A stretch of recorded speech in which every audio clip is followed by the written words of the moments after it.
Hi అండి, లతలాగా స్వాగతము. అందరూ బాగున్నారా? నేను చికెన్ బిర్యానీ ప్రిపేర్ చేశానండి. ఈ పేస్ట్ ఏంటంటే పుదీనా, కొత్తిమీర, పచ్చిమిర్చి అండి. ఆ పేస్ట్ అలా ప్రిపేర్ చేసుకున్న తర్వాత చికెన్ తీసుకొని శుభ్రంగా కడుక్కోనండి.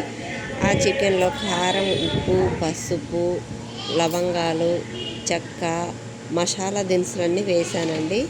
తర్వాత నిమ్మకాయ పిండుకున్నాను. ఇంకా తర్వాత దీన్నంతా ఇట్లాగా చూసారా, దీంట్లో పెరుగు వేసానండి. పెరుగు కూడా వేసేసి శుభ్రంగా ఇదంతా చక్కగా మంచిగా కలుపుకోవాలండి. దీన్ని నీట్గా కలుపుకోవాలి. దీన్నంతా చక్కగా కలుపుకోవాలి. తర్వాత బియ్యం తీసుకున్నానండి. బియ్యం కడిగి మళ్ళీ అందులో చెక్క, లవంగాలు, బిర్యానీ ఆకు వేసానండి. తర్వాత ఇది చూసారా, రెండు వేరువేరుగా ఇట్లా కలిపి పెట్టుకొని తర్వాత రెండింటిని వేరువేరుగా ఉడికించానండి. ఇదిగోండి, దేనికదే ఉడికింది చూసారా.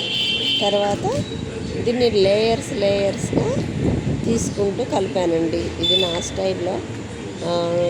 మేమైతే ఇందులో తినడానికి పెరుగు రైతా తయారు చేసుకున్నామండి. అలాగే ఉల్లిగడ్డలు, పచ్చిమిర్చి కూడా కోసిందండి మా అమ్మాయి. ఇదిగోండి, ఏమి లేదండి, ఇలా లేయర్స్గా మొదటి చికెను, తర్వాత ఆ ఫ్రైడ్ రైస్, ఇంక ఇట్లా లేయర్స్గా కలుపుకోవడమేనండి. లేయర్స్గా కలుపుకోవడమే.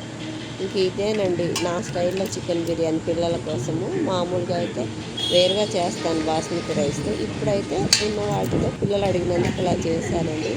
ఫైనల్గా ఇలాగ వచ్చింది. మీకు నచ్చిందని నేను అనుకుంటున్నానండి. మీకు నచ్చితే దీన్ని షేర్ చేయండి, సబ్స్క్రైబ్ చేసుకోండి. అలాగేనండి, కొత్త ఛానల్ కదా, ఎంకరేజ్ చేయండి, సబ్స్క్రైబ్ చేసుకోండి, లైక్ చేయండి.